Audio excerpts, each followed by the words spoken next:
আচ্ছা নিলয়, যখন জিশানরা যখন আক্রমণ করছে ফার্স্টে, তুই তো পাশে ছিলি, যখন ওরা যখন ফার্স্ট কোপটা দিছে, তারপরে তুই যখন রান করছস, মানে তুই তো রান করছস, সাইড মেরে কাইট মেরে গেছিস, রান করার পর তোর চিন্তা কি আসছে, তোর মাথা কি কাজ করতেছিল?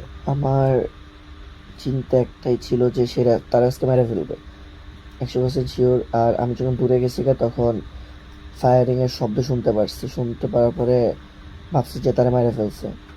তারপরে আমি 3বার ওই জায়গাটার মধ্যে রাউন্ড মারার পরে দেখতেছি তারা দৌড়াইতেছে। দৌড়াতে পরে শেষ, আমি আবার ঘুরছি, সে আমার গাড়িতে উঠছে, সে আমার কাছে রিকোয়েস্ট করতেছে যে তার মাইরা দাও মাইরা দাও। আমার মাথার মধ্যে শুধু দুইটা জিনিস কাজ করতেছিল, হয়তো ওইখানে যে মরবো না হয় বাঁচবো, যে কোনো একটা, মারবো নাইলে মরবো আর বাঁচবো।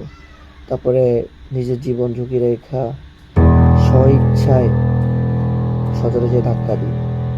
ধাক্কা দেওয়ার পরে ওই ডাকাতের অবস্থা মোটামুটি খারাপের পর্যায়ে গেছে। তারপর তাদের একটা গাড়ি রেখা দিয়ে তারা নতুন গাড়িটা আর যে আর একটা গাড়ি ছিল ওই গাড়িটা রেখা পালাইছে। যখন ওই জায়গায়, মানে গাড়িটা মাইরা দেওয়ার পর যখন তুই এক পাশে ছিটটায় পড়ছস, আরেকদিকে তোর তোর বন্ধু বেড়ে গেছে, হুম। তখন ওই মুহূর্তে কি ঘটছে তোর সাথে, তুই পইরা যাওয়ার পর?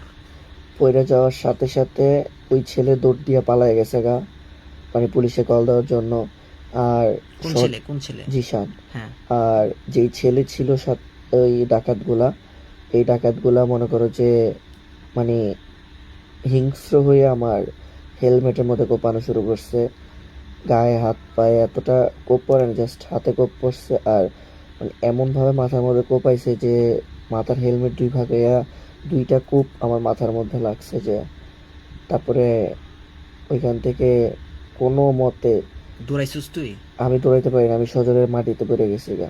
আর ওইখান থেকে কোনো পালানোর সুযোগ পাইনি আমি। রাস্তায় পড়ে আছি, তারা গাড়ি নিয়ে যাচ্ছে গা, শেষ।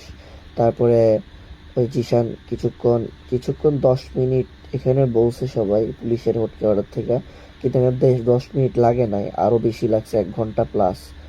1 ঘন্টা পরে পুলিশ আসার পরে তখন পুলিশ আইসা মানে আমাকে তুলতেছেও না, আগে বলতেছে বাবার নাম কি, এই নাম কি। তার আগে মেডিকেলে না নেওয়ার কথা বলে তারা এসব করতেছে।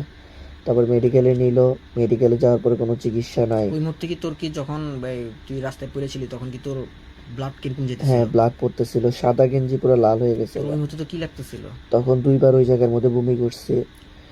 বমি করার ওই পরে মুহূর্তে তোর মনে কি লাগতেছিল?